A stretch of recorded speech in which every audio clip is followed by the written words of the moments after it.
Menari-nari kita terus menari meski hujan rintik turun, mengalun-alun bersama alunan angin malam, berpelukan, berbagi senyuman. Oh, melayang-layang kita terus melayang meski langit tanpa bintang, mendayu-dayu suara. Jadi apa itu kehamilan? Kehamilan adalah masa di mana terdapat janin dalam rahim seorang perempuan, normalnya selama 40 minggu atau 9 bulan 7 hari. Tapi ini bisa, normalnya bisa 2 minggu kurang, bisa 2 minggu lebih. Ya, itu masih dianggap masa kehamilan normal. Kalau di bawah 2 minggu kurang atau umpamanya dia 7 bulan, 8 bulan itu terus lahir, itu namanya tidak sesuai masa kehamilan yang normal atau prematur ya. Kalau lebih 2 minggu itu lebih post-date namanya kalau istilahnya. Jadi masa kehamilan lebih. Kenapa post-date itu harus dilahirkan? Itu tidak boleh ditunggu. Itu harus segera dilahirkan. Karena kondisi rahim itu tidak sesuai dengan usia kehamilannya itu. Apa itu tanda kehamilan yang paling sering dialami? Jadi pusing-pusing. Kenapa pusing? Ya karena pengaruh hormonnya. Jadi kalau hormon kehamilan itu naik, dia bikin pusing, kemudian bikin mual muntah, kemudian sering kencing. Yang pasti di ketawa paling awal mungkin mennya atau lambat. Kemudian payudaranya lebih sensitif, mungkin juga ada perubahan bengkak atau perubahan warna juga bisa pada payudaranya. Kemudian penciumannya juga lebih sensitif, jadi nyium dikit aja mual, ya seperti itu. Kemudian juga moodnya juga berubah-ubah ya. Kemudian jika ibu-ibu ini sudah telat med, kemudian suspek positif, apa yang harus dilakukan? Segera periksa ke petugas terdekat, ya, bidan atau puskesmas. Intinya periksa kehamilan secepatnya dan sesuai anjuran petugas. Nanti yang diukur antara lain adalah berat badannya, kemudian tekanan darahnya, lingkar lengan atasnya atau lila, kemudian tinggi rahim, kemudian presentasi janin dan DJJ bila usia kehamilannya sudah cukup, kemudian dan lab. Kenapa ini penting? Ini untuk mengetahui status ibu hamil. Ini ibu hamil risiko rendah atau risiko tinggi? Ya, kalau risiko umpamanya untuk berat badannya kok kecil sekali ya ibunya, jadi dipacu makannya, nutrisinya. Kemudian tekanan darah ini menjadi perhatian juga, apalagi kalau tekanan darahnya tinggi di atas 140, itu risikonya bisa fatal ke ibu hamil. Itu yang sering saya temui di rumah sakit. Kalau sudah 180, 190 itu kejang dan sulit itu kalau di rumah sakit ya. Mudah-mudahan tidak sampai seperti itu. Makanya pentingnya untuk pemeriksaan secara rutin ke petugas kesehatan. Kemudian konsumsi makanan ya, penting. Makan apa aja boleh sebenarnya ya. Tapi untuk ini ya, untuk 3 bulan pertama biasanya kan mual muntahnya kenceng ya. Jadi agak dihindari yang berlemak-lemak. Itu biasanya bikin mual-mual. Tetap boleh tapi agak dikurangi biar mengurangi keluhan mual muntahnya. Intinya boleh makan apa aja.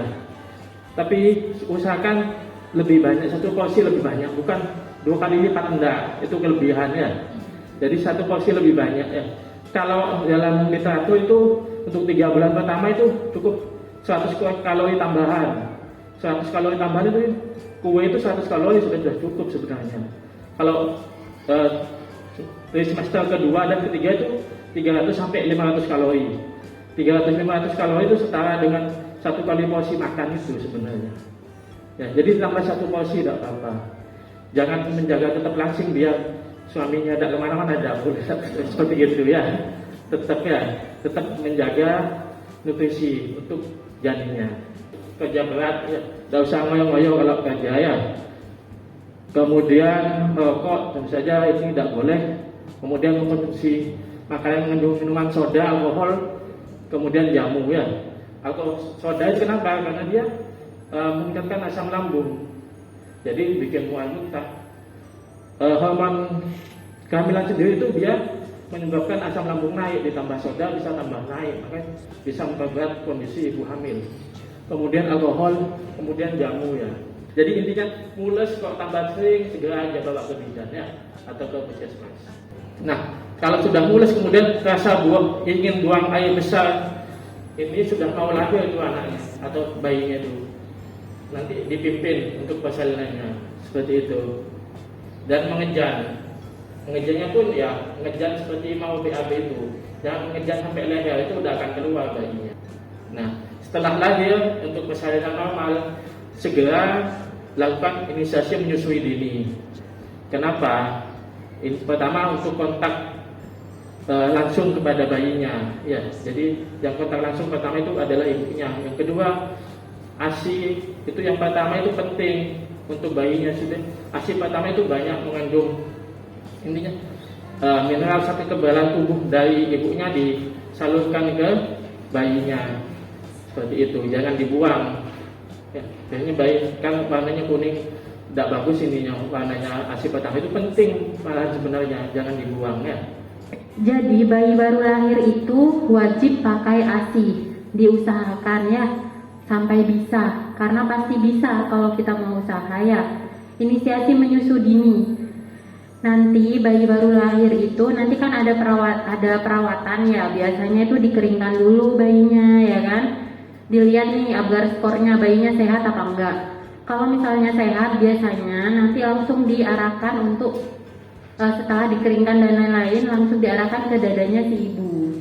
Ya, diarahkan ke dadanya si ibu tujuannya adalah selain untuk menghangatkan juga bayi diajarkan untuk menetek gitu ya. Jadi memberikan ASI sedini mungkin. Biasanya bayi itu secara refleks dia itu akan mencari puting ibu. Bukan putingnya aja yang masuk ya, akan ada puting. Kemudian ada areola ya, yang warna coklat atau kehitaman itu. Nah mulut bayi ini kan badannya ini diusahakan menghadap ke dada ibu, dada perut ya. Kemudian yang masuk itu puting dan areola. Kalau sama areola itu keluarnya lebih banyak gitu ya. Terus posisi menyusu bisa dengan duduk, bisa dengan tidur. Jangan lupa yang paling penting adalah disendawakan. Ya, jadi tiap berapa, misalnya nih nyusu, tiap berapa menit atau misalnya 1 jam gitu disendawakan ya, 30 sampai 1 jam disendawakan gitu ya. Biasanya bayi baru lahir itu kan udah dikeringkan tuh sama bu bidannya. Nah habis dikeringkan biasanya kan inisiasi menyusu dini.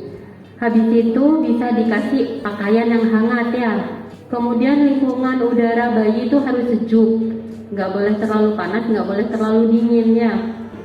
Kemudian cara merawat tali pusat. Nah, tali pusat ini penting ya, kan baby itu tali pusatnya basah biasanya ya.